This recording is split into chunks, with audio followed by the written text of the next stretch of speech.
Good afternoon, everyone. Good morning for some. Still morning here. It's 9 a.m. my time. I think it is 11 a.m. your time, Dane. Joining me in the car today. Uh, Thanks to his wife for driving and allowing him to join me here. And his son has some excellent picks he's going to give us today, too. I think I already heard him say Kyle Busch for the win. So I already know it's going to be a good day. Dane, how's it going? See if we can hear you. I know it's a little bit choppy out, so just pop in if you can. Um, so yeah, today we've got race at Atlanta. So we got the Quaker State 400 at Atlanta. I've got the sheet up. We've got it all updated. We're going to go over some picks for DraftKings, FanDuel, PrizePicks. This is the second race here this year, so it's been awesome. An old track, hard on tires, so we do have some stuff to look at. The only difference here between this race and the first race this year is that it's a little bit shorter. I believe we are 260 laps for this race, and it was 325 for the previous race. Kyle Larson started sixth, led 269 laps, just so happens to be starting sixth today. Is he the guy we're building around today, Dane? Oh, he popped out here for a second. So he's definitely the guy I'm looking at. He's 1,100 more than Harvick here. Harvick does have the place differential. So does Blaney below him. They've won each of the last two races. Blaney actually won the last race here. And then before that, it was Harvick. That was 2020. Larson finished second in that race, again, led 269 laps. So he absolutely dominated. Going back even further and looking at this track, I've got the FanDuel matrix up there as well for anyone. So we've got the 2021 race, and then we slide over 2020. Larson wasn't in 2019. Kyle Larson, where is it here? I know he didn't hit the finish that he wanted. He started seventh. He led 142 laps. So Larson has dominated two of the last three races, and he was only in two of them. He wasn't in that third one in 2020. So what's your thoughts, I guess, right away? Is Larson who we're building around today, even though he is more expensive? Yeah, that's who I think you got Easton's last name wrong on the Kyle that he said, but he definitely said Kyle Larson. But yeah, he will be the building block for me today. Like you said, dominated earlier in the year here. But it's all the Hendrick cars at the top of the pricing for me. Him, Byron, and Chase Elliott would be the top three for me. Awesome. Yeah, I was looking at Elliott. I'm trying to decide my early dominator, and Larson starting six really makes it interesting and a little bit tougher here. I think Larson is the top dominator in the race. I've got him for over on the Matrix 100 laps. I've got Kyle Busch. So the decision for me really came down to Kyle Busch or Chase Elliott starting on the front row. Kyle has been awesome lately. Let's just go look at season data. I want to look at average finish position, and I'm going to scroll over and we'll look at just like the current last five races and sort by that. So these research tabs, anyone that is new to the show, new to the sheets, definitely got intermediate track type history, and that changes every week. Season data, a lot of different research tabs at the bottom to go through. So just looking at current form here, Busch and Larson have been the best. Actually, Kyle Busch has actually been running better. He only has one less win. He has one more top five, but he average finish of 4.4. So he's been a little bit better in the DK. Well, not so much the DK because of the dominator points, obviously, but Kyle has been getting, because he's got an average start of 14, he's been getting a little bit more place differential. Both have really good average run. The only two of the three that have been average run inside the top 10 running positions right now. So really it came down to Elliott or Busch, and the difference for me, not only has Kyle been running better lately, he's been better and way more consistent at this track. It's a little bit tougher of a track, like we talked about. So it's Kyle for me if we had to pick an early leader. Now, the difference of early, and I don't think Elliott, you just go away from Elliott. I think you need dominator points from whichever one of these two you choose. I will not have these two together in a lineup, though, at all, just because I think one of them needs to be well, they both need to hit like 40 to 60 dominator points to kind of hit on that upside. And if you kind of pick both of them and they split that, you're really not going to hit either's upside. So for me, it's picking one or the other, and it's Kyle Busch for the form plus kind of the track history that we see here as well. Is that kind of a decision you're looking at for early dominator? Do you think Larson can get up there pretty quick? Yeah, I do think one of those two that you just mentioned, Kyle or Chase, is going to lead till the competition caution, and then it just all becomes strategy after that. Like you said, it's a high tire wear place, old track surface, so you're going to see the tires go away quite a bit, and they're going to be very important. So it's going to be interesting to see at lap, I think it's 25, who takes any strategy. I mean, I don't see anybody taking 2 or 0 tires that early because they're so important. Yeah, I agree. Um, so the top is a bit of a decision here this week for sure, and I think Kevin Harvick may come a little bit just because of how hot Chevy has been running, and Kyle Busch up here as well. I think Kevin Harvick may come in a little bit under owned, being a place differential play. But I think if you're going to go that route, you kind of do. I don't think you're going to be going with Larson and Harvick together. You possibly could. I'm just going to go over here and drop that in and see what that leaves us. If you wanted to go, one dominator and one place differential play here at the top, Harvick is looking at without any dominator points on DraftKings. He is looking at about a sixth place finish is what you're going to need from him just to hit 5x. So I mean that's totally doable. I think for sure that gives him a really high floor. He has been awesome here. 7 straight top tens with 2 wins in there and 5 top fives. So that's definitely something you can do today. So I'm not opposed to Harvick at all. And that's going to leave you an average of 6,700. It's going to be a little more stars and scrubs. So I don't think this is going to be the build that everyone's going to be going around at all. It's not my preferred build, but I think it totally is viable here today because 6,700, that kind of takes you down into the range of, and there is a lot of guys that down here that I like. Stenhouse being one, starting 16th. He's been super consistent here. Bubba probably as a GPP play because I think Newman is probably going to be chalky again. He's starting 29th, 6,100, and he's finished top 15 in 3 straight here. And he's been pretty darn consistent just going back over the years, couple crashes in here. But he's definitely allows you to go in that range as well. So if you grab 2 of these guys in this, say, mid 6K to low 6K range, then you're up there back in the mid 7s and 8s to complete your lineup. So I think it's totally viable today. But if you were going with Larson as your core, which direction are you going? More stars and scrubs, or are you going to balance it out a little bit more? Probably a little more stars and scrubs. There's some interesting guys, and you've already mentioned them. The ones that I like down at the bottom, Stenhouse and Newman are the top 2 for me. I think Newman is going to be popular, but again, it's starting 29th. It's a hard place to fade him unless you think he just has a bad day Crashes. overall. Yeah. Stenhouse, that car has looked good over the last few weeks, really, and he's been good here as well. Starting 16th, I think if you get probably a top 15, he's going to pay off at 6,600. And then Bubba Wallace would be third for me down there at starting 24th at 6,300. Improved here every time that he's came here. 16th earlier this year. So it's good to see that this team has had some success here in the new car.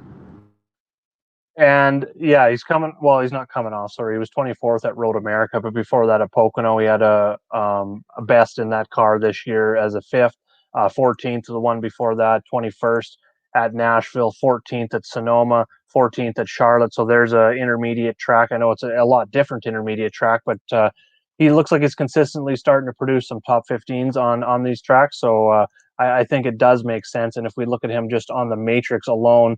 And I refer to this a lot for anyone that is new to the show. We refer to the matrix and use it a lot in our discussions in chat and stuff because it really just does come down to math.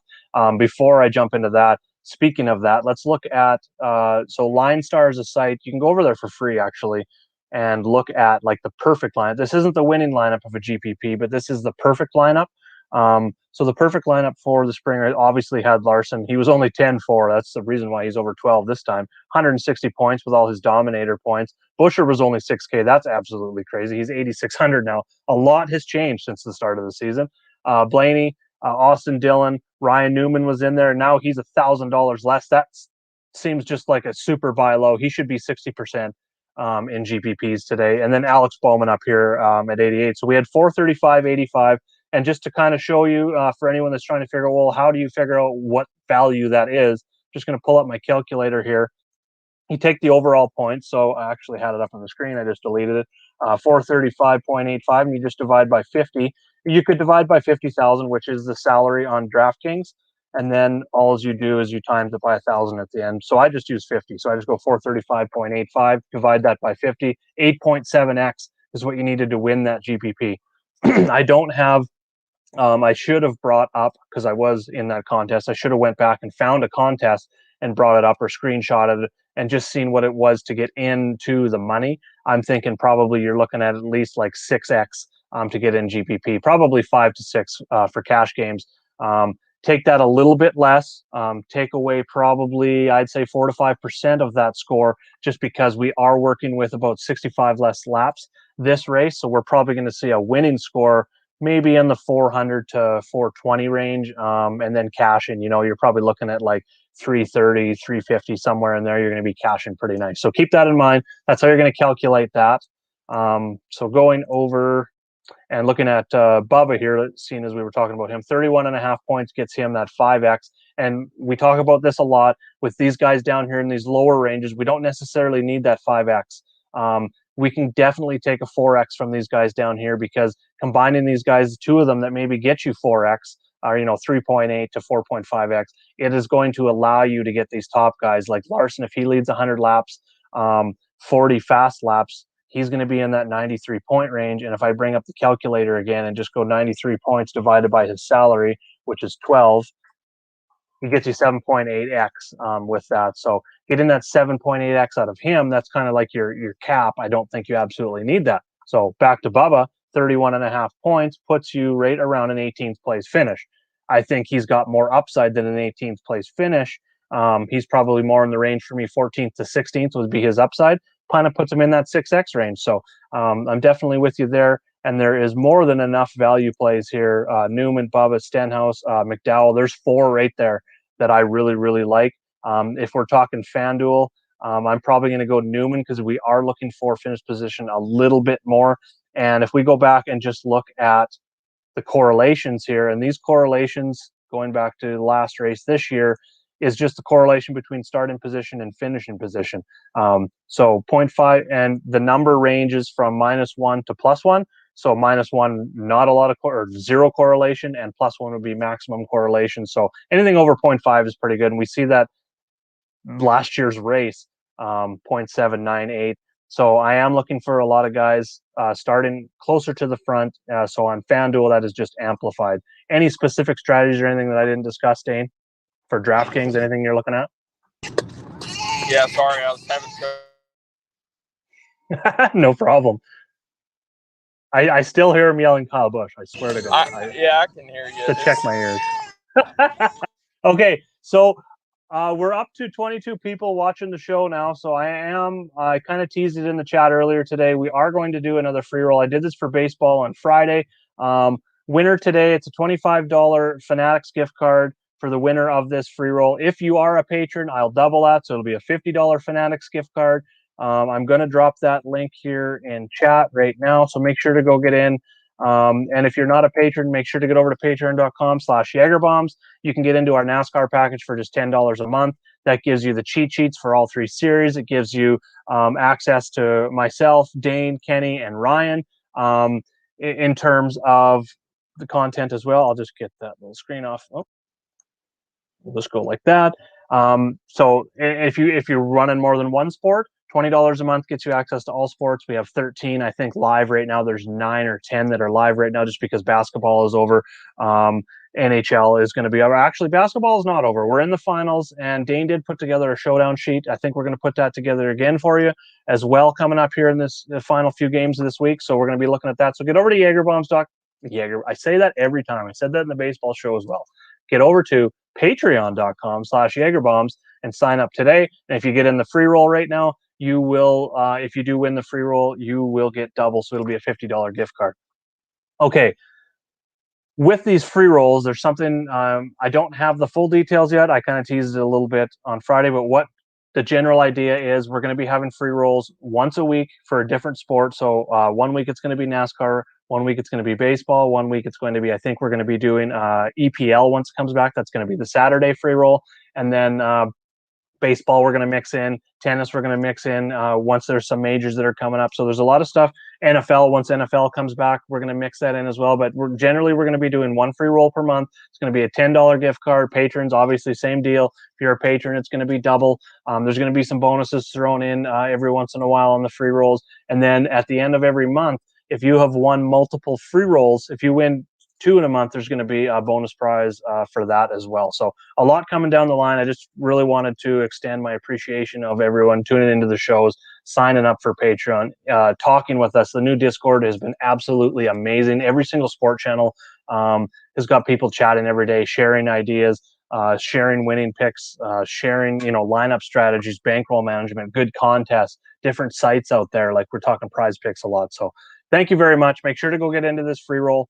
Down here below, it is for viewers only. So go check that out, and let's move on here. So looking at DraftKings, teased Larson Harvick, but another build that I really like today. If you're going with Larson, I do like going with multiple Hendrick cars. That's not hiding from anyone. That's not going to be low owned by any means. They've been red hot. It's not a secret. Alex Bowman, I absolutely, if you're going away from Elliott, like we talked about Elliott versus Busch, I do like Kyle Busch. Just because both of those guys kind of at that price really need to get those dominator points started on the front row. And if they're not going to get those dominator points, they're just like, let's just go look at it here real quick, going back to that Kyle Busch and Chase Elliott. So even leading 60 laps, Kyle is barely pushing that 6X. And it's the same story if we put in 60 and 20 for Elliott, no matter which one you pick. They're barely going to be scraping that 5 to 6X with these dominator points. Well, if Larson gets up there and absolutely dominates like he has done, we're really limited on these guys. Let's just give them 20 and 10. Just see where that takes us. Yeah, like with a 7th place. Okay, so 20 and 10 here, 51 and a half. Kyle, just to get 5X, is going to need a 2nd place finish. I mean, this isn't out of the realm at all.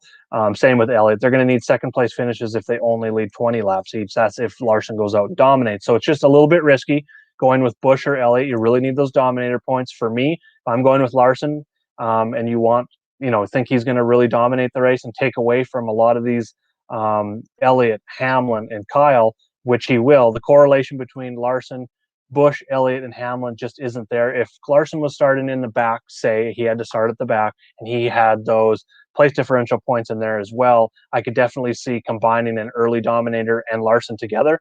But because Larson is starting 6th, I think he can get up. He's been dominant at this track. He's been dominant all season. I think he can get up front and take away some of these dominator points. So it is risky. And like I said, I'm going to repeat it. I will not have Kyle Busch and Elliott in the same lineup together. And I'll have very limited Larson, Busch, and Elliott together. Only in a scenario where I think Busch or Elliott leads early, that 40 to 60 laps, and then Larson comes on and leads late in the race and gets his 100 in there as well. That's the only scenario where I see them in the winning lineup together. So with that, I like going down, sticking with the Chevy theme, going with Alex Bowman. He's starting 17th with 0 dominator points. He hits 5X with a 7th place finish. And he's looking at, if he gets in like a couple dominator points, let's just say he even leads 5 laps, 0 fast laps. We only need a 3rd place finish. Top 5 for him, we're looking at a 6X return. So I definitely like Bowman. Bowman and Larson is a nice build I'm starting with. After you go with, I see Dane's back here for a minute. Once you go with Larson as a core, is there a specific driver that you like pairing him with in your builds? Pairing with Larson, I think. Yeah. Will Byron, I think, would be number 2 for me. I don't know if you can jam all 3 of those in. Maybe you can play around with it on the DraftKings, but I'm not sure that you can jam in Chase, Byron, and Larson. But I think Byron, with that place differential, and he's been a very fast car, could get some dominator points later on in the race, I would think. And where he's starting, I think, provides a floor and some more upside for him. But I wanted to get your take on the mid-range. Swerve. So one of my take on the mid-range here. So I was actually going to dive into that. So first of all, mid-range, first one that stands out, Chris Buescher. 17th. He's got top 10s in 2 of his last 3. He looks like his floor here, if you just look at his course history here, I know he's in a different car now, but just looking at the course history, his floor is about a 25th, and that's not going to crush you. I know the price is getting up there at 86. It's not going to crush you for sure on FanDuel. A 20 outside top 20 is going to hurt you on DK, but top 10s in 2 of his last 3. Starting position is 18th, and we'll just go break him down here. So 43 points gets you a 5x return. That's a top 10 finish. That is definitely doable. That is a great floor for him. 51 points with 0 dominator points. You start getting into the top 5 with Busher, you are looking at a 6 to 7x return. So I definitely like that. Even if he can squeak in, a few fast laps in there, he's probably not going to get any lap slide, but if he squeaks in a few fast laps in there, let's even just give him 5, for instance, that gives you just a few less places that he's going to need to hit those.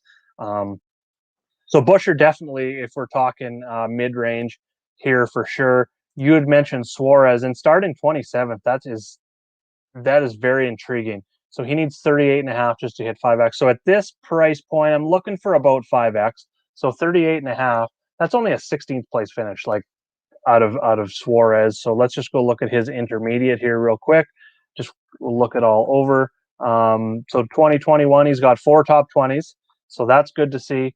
He's got an average finish of 17.8. DK points, you're looking at about 28.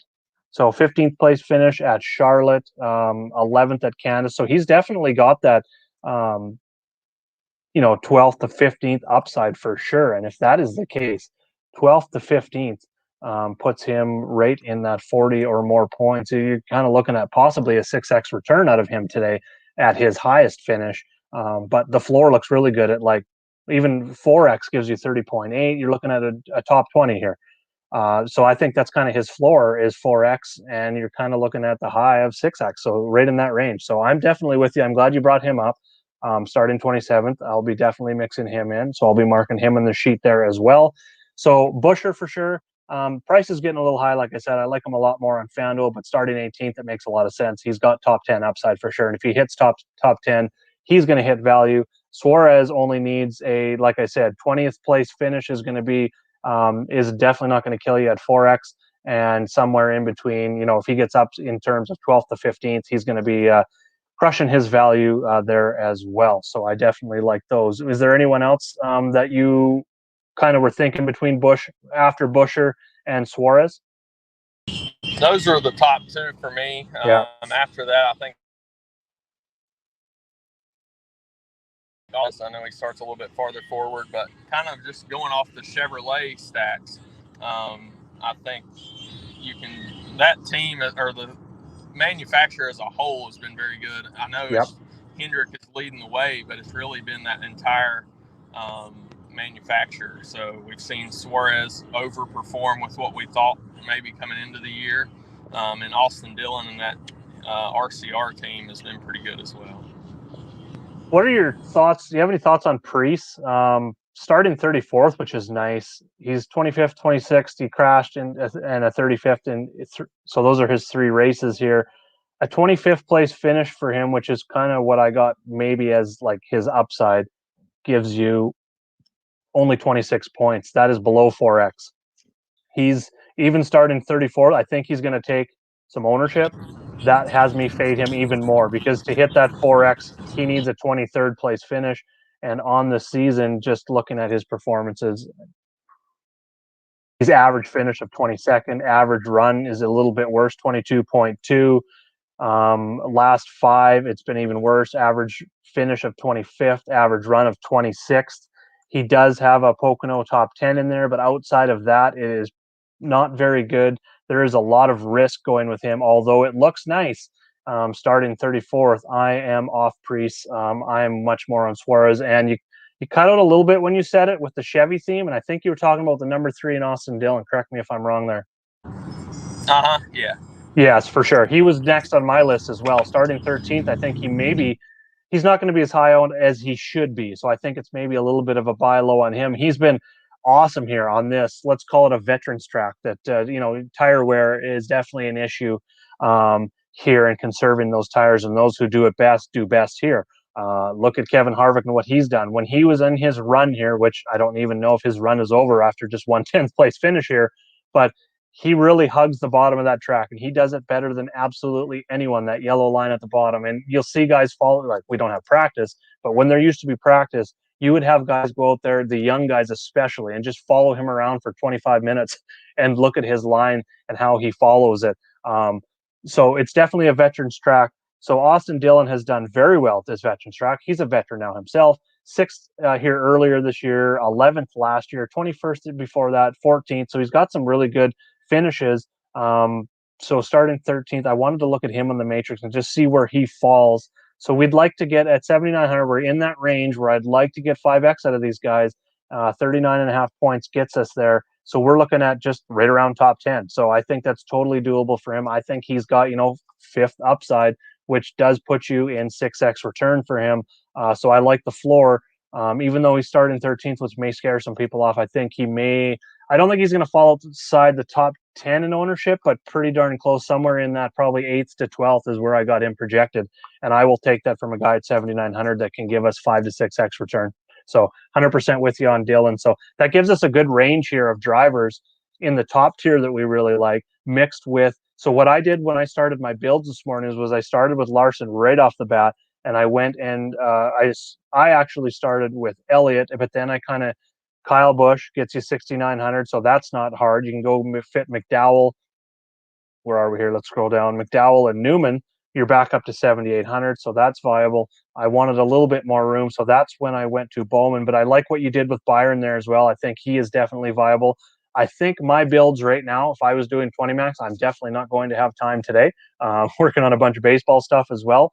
But my optimal build, if I was doing 20 max, I want overexposure on Larson. So I think he's going to be somewhere in the, I want to say 45 to 55% range. Maybe even, like I said last week, the top guys are going to reach 60. I think Larson maybe reaches 60 this week. So I want him, in about 12 to 14 of my DK lineups. I would probably split that and go half with Bowman, half with Byron.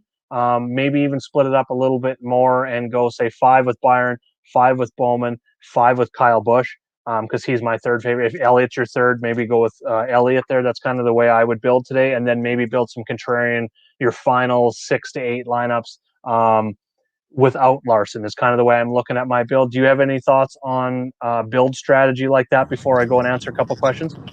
I think that's exactly right. Okay. If you're going to go overweight on Larson, I don't know if it's a day to just fully lock him in, but I think you can go 75% on him. That'd be 15 to 20. So.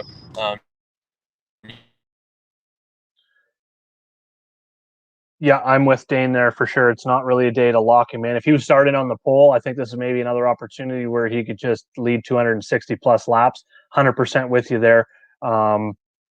So I do like mixing in a little bit. Now, in the lineups where I'm going to fade Larson, I like taking one of Busch or Elliott as the dominator of the race, maybe leading 80 to 100 laps, picking one of those two. And maybe in those lineups, say you have 6 lineups left over, you've gone 14 lineups with Larson, splitting it with Bowman and Elliott and Byron, if that's the way you choose to go. In my final 6 lineups, I actually like taking Busch as your top guy, or Elliott, and maybe going half and half. 3 with Kyle Busch as the top dominator, 3 with Chase Elliott as the top dominator, and then again, I probably like mixing in Byron and Bowman as your place differential guys, who also have, I think, both of those guys, just the way Chevy has been running, the way Hendrick has been running. I think both Byron and Bowman give you opportunity to get 10 to 20 laps led. They can be one of those secondary dominator guys, which can really, really help you with those few extra points to get you that value that you're going to need out of those guys. So that's the way I would go about building a 20 max today. And again, if you're building a 50 max, that just multiplies. If you're doing 3 max, I'm probably going Larson Bowman and then Larson Byron. And then probably I would be 100% Larson in my 3 max for sure, and my single entry. So it would be Larson and Kyle Busch. So that's kind of the way I would build my 3 max out. The rest of the drivers are probably going to be very similar in this as well.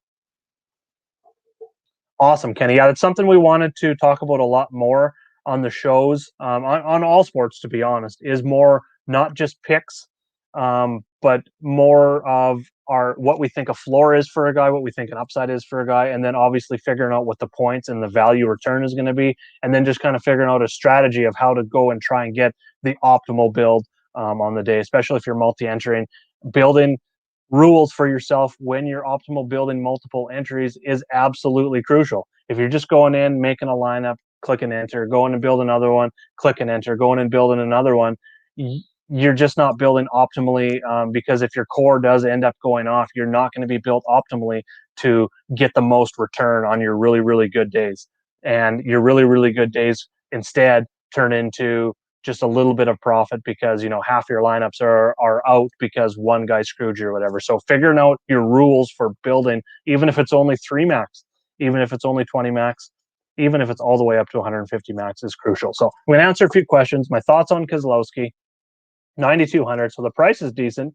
Starting 14th, he's got a ton of upside here as well. Uh, I think the Chevys, like I said, just because of what they've been doing as a team, as a manufacturer, Hendrick as a team, Chevy as a manufacturer, are going to take on the ownership. So Keselowski is an excellent pivot off of that. He's only 10th in my model here, but he's coming off a 28th earlier this year. Let's go look at that performance here. I just want to see what his average run was during that. Started 4th, average run of 20. So he was better. Now, how many laps did he get in? 321. So I actually do forget what happened with him early on, but it looks like his car was not optimal. But he was 8 places better than where he ended up finishing. Started 4th. So, but one race sample size I'm not concerned about, seeing as he's had top 10s in 6 prior races with 2 wins, and a runner up in there as well. So I think that's a great pivot at 14th, because if you look at his upside over here with 0 dominator points, he can give you 6x with the second place finish, pretty much almost 6x, like 5.8, 5.9x with a second place finish. It's totally doable. He's been there. He did it 3 years in a row at this track. So his floor, if you think he's like a 6th to 8th place, that's a 5x floor for him. If he leads any laps, you're looking at possibly 7 to 8x. So he most definitely could be a driver that finishes in the winning lineup today. Just going off math, it is 100% viable that he ends up in the winning lineup.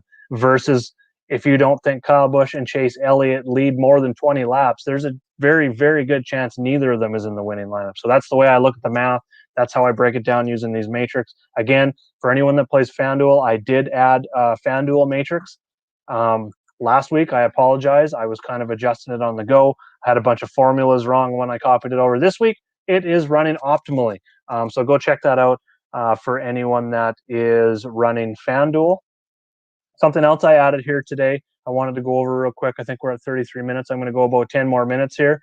I'm going to talk about outright bets as well. I am just actually loading my betting site, as well as doing some baseball lineups here. Thanks to my daughter, Hunter. I don't know if she's watching the show. Probably not. I woke her up and asked her if she could help me do baseball lineups today. And so they're in there. So if you see something there, definitely check that out. And just doing some adjustments on the back end here for baseball as well for anyone that's watching. A couple errors there. I am working on that here as well. But I did add PrizePicks. Going back to NASCAR here real quick, I did add the PrizePicks projection, and then the correlating over under on the finish position. Finish position that they're going to need to hit that. That does not count dominator points, which is 0.01 points per laps led. So if you think someone leads 60 laps, that's only going to give you 0.6 points, but that is enough to hit that, that 0.5, that over under value over here. Keep that in mind. But I like to calculate this and go with my picks, not factor in those dominator points. So like for Larson, you could probably say he may only need a 3rd place finish if he gets those dominator points. Kyle Busch, if you think he gets in there and leads 60 laps, he would only need a 7th place finish to hit. So that's not giving you a whole lot, but just keep that in mind when you're building your PrizePicks lineups. And then for outrights here, just loading that up here. See if we can see some value here today. I do think we see a Chevy win. I just don't like betting Larson at 2-1. So I'm going to be betting very light on outrights today. But William Byron and Bowman kind of stand out. If we're looking at that Chevy theme, them doing hot. Bowman's 14-1. Byron is 10-1 on my cool bet site that I'm on. If you can find numbers, in the double digits, I do like both of those guys. I think they can win just with the trend of Chevys. Kyle Busch is 7-1, not really on that. Chase Elliott 7.5-1. Not really into that either. I think that he's never done better than a top 5 or a 5th place finish here, and that was 3 years ago. So just for value, I think Larson wins. He's obviously my pick to win. Not crazy to say that, but I don't like betting 2-1 on a NASCAR. So I will take a little bit of a bet on Bowman and Byron to stay in that Chevy theme. Now, I'm just going to go through, answer a couple more questions here. We got outright bets. Kurt has been pretty consistent here too. Yes, I agree. That's Kyle. Scroll down to Kurt. I am blind. He's 20th. So starting 8th, I believe he was in a crash here earlier this year and early in the race. Super consistent, finishing at or better than his starting position in 5 previous races before that. So I 100% agree with you. Let's see how he's been running here lately to kind of make that final decision, because starting 8th does add a bunch of risk. So he's 3rd in average finish over the last, what do we got here? 5 races, 1 top 5, 4 top 10s. So if we now go look at the matrix here real quick, at his price at 8,400, we are looking for 5x. So he's going to need 42 points, and that's 5th. So this is kind of pushing it. This is kind of on the high end for me. He's not going to be a core play for me because I don't see him much better than a top 5. And that's pretty much so that's kind of like his upside for me today is 5x. He needs 33.6 to hit the 4x. So he needs at least a top 10. If he's outside the top 10 and below 4x, he will not be in the winning lineup. I don't think 4 to 4.5x is going to do it. 4.5 to 5x. So say he's going to need a 5th to 8th, I think, to have a chance of sniffing that winning lineup, depending on how that turns out, which can happen. We've seen it. We don't need the dominator points. We don't need that higher. Like I said, if Larson goes up and leads 100 to 200 laps again, he's going to be over 100 points again. He's going to be like 8, possibly even 9x upside. So keep that in mind that we don't need the ultimate 5-6x from these bottom guys. Looking at, say, mid 8K and down, or especially 8K and down, 4 to 5x is definitely doable from those guys, and is not going to kill you. You can still be in the winning lineup. Okay, couple more questions, and I'm going to take off. Yeah, thanks, Kenny. And make sure to hit that like button. It really does help. I also tweeted. If you guys are on Twitter at all, go and retweet that. It really does help. And one more time, I know we've got more people in here now than we had before. So I'm going to share this link to the free roll. Make sure to get in it. $25 gift card to Fanatics to go buy your favorite sportswear. If you are a patron and you win the free roll today, I'll double that, send you a $50 gift card. So go check that out.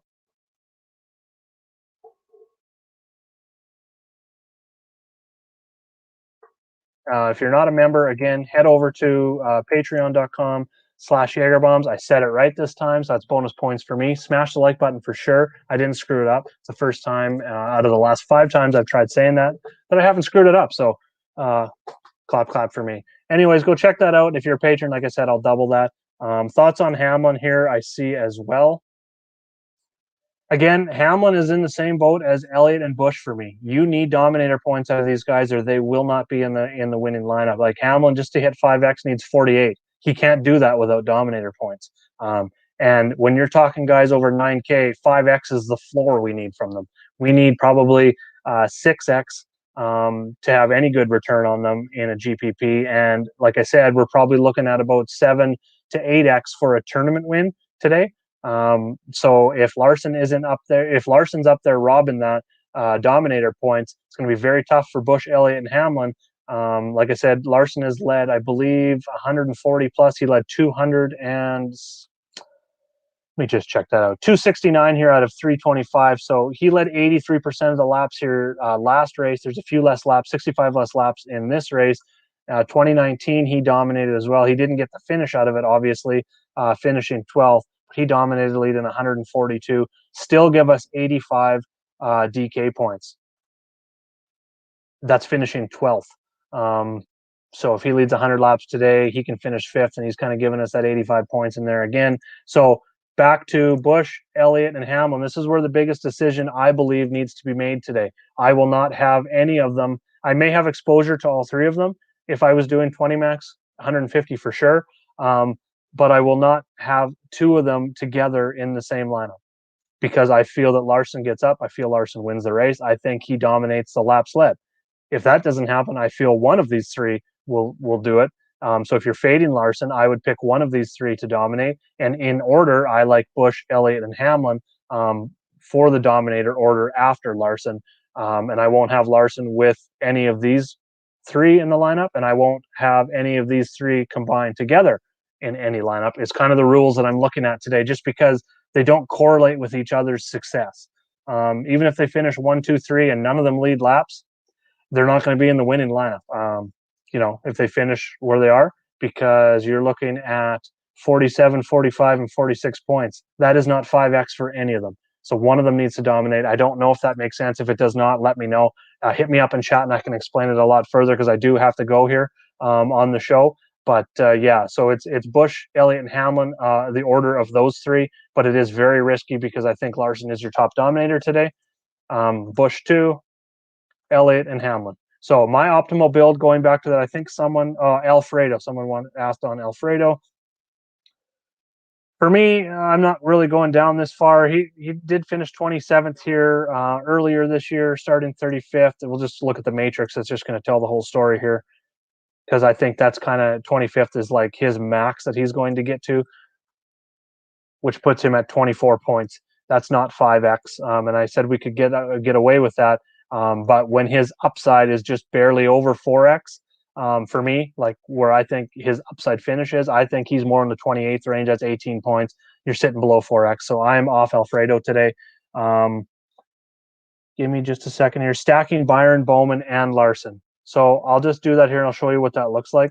Larson, Byron, and Bowman leaves you 6,200. It is definitely viable because now you can go throw in Newman. We talked about McDowell.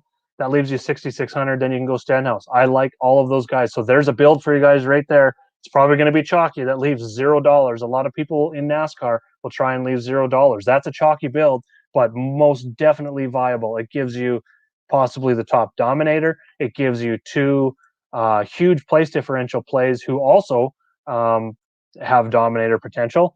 So you're getting possibly, let's say, Larson leads 150 here. He gives you kind of in that, so 100 points, you're looking at like 7 to 8x for him. Say Byron and Bowman both finish top 5. We'll just say they finished 5th here and just kind of give you those points. That's in the 50 range, so that's 5x for both of them.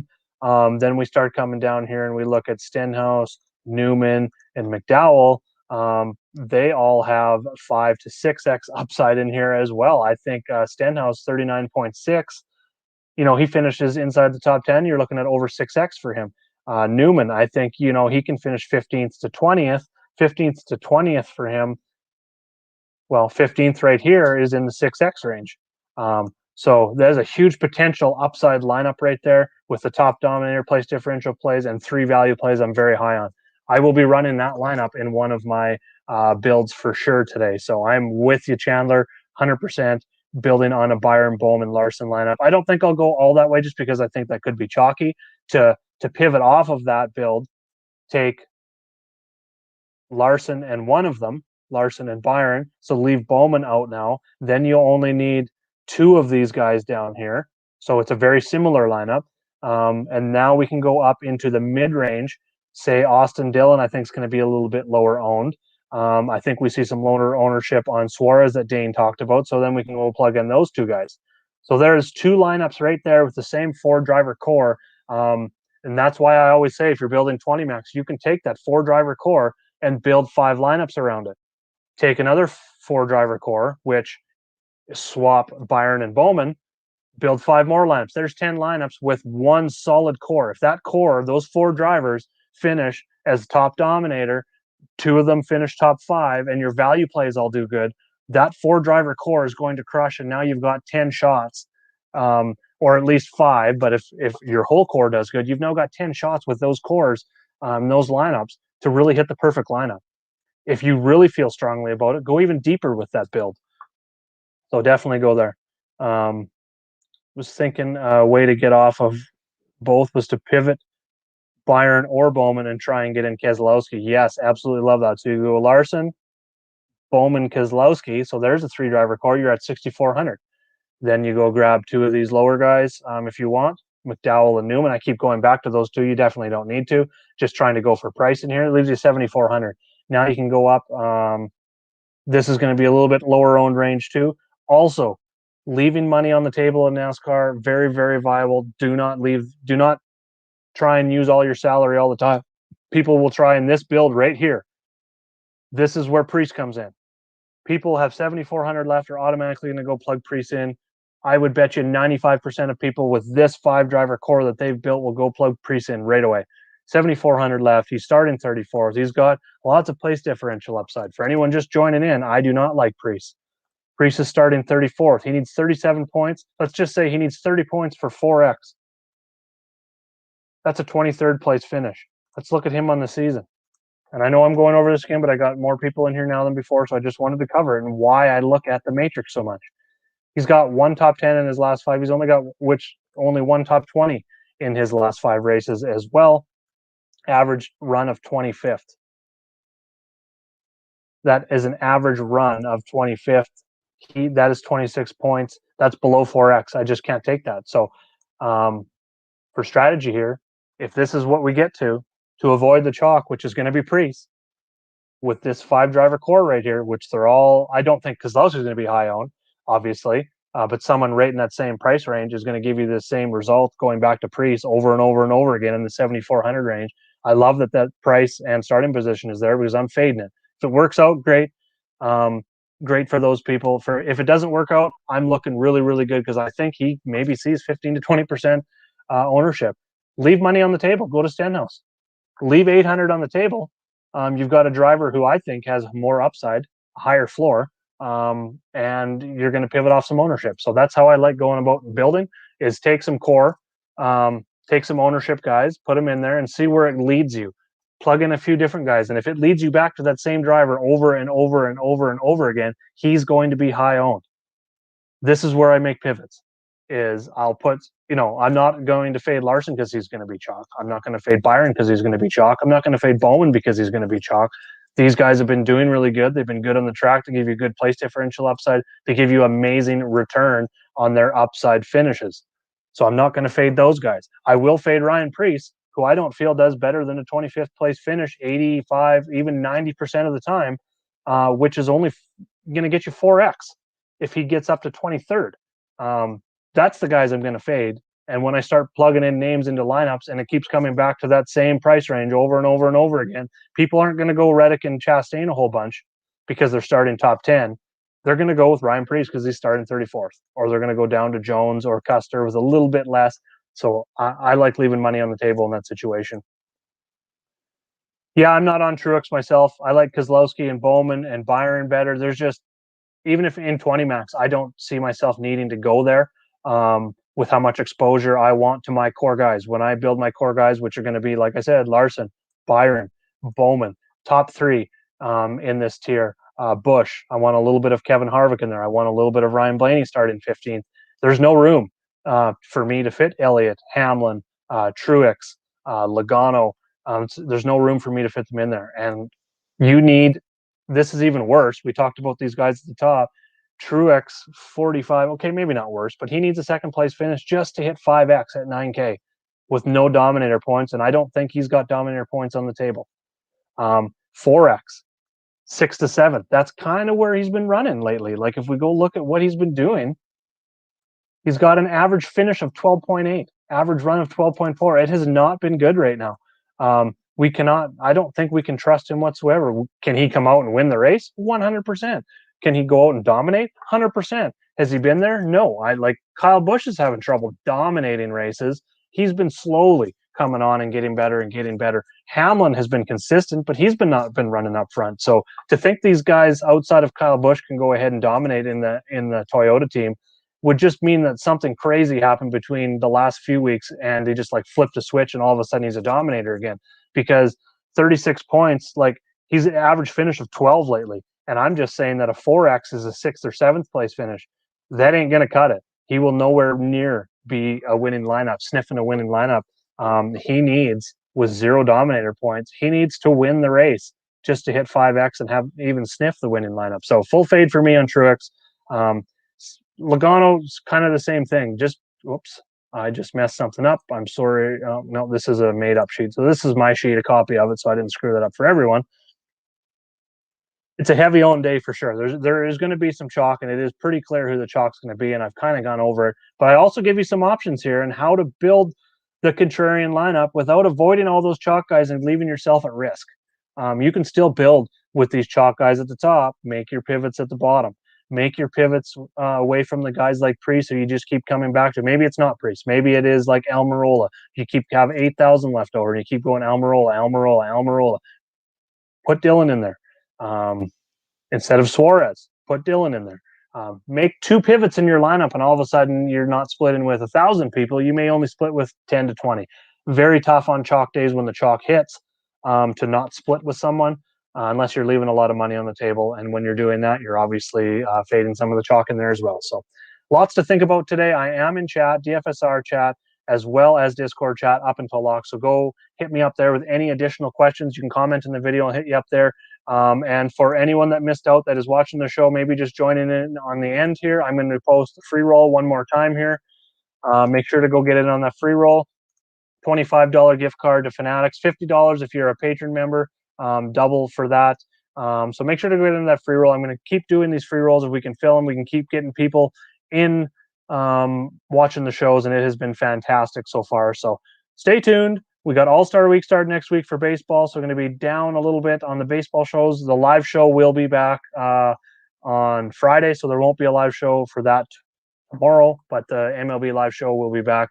Baseball's back Thursday, so I might do one Thursday, but definitely on Friday we'll be back again with another baseball free roll.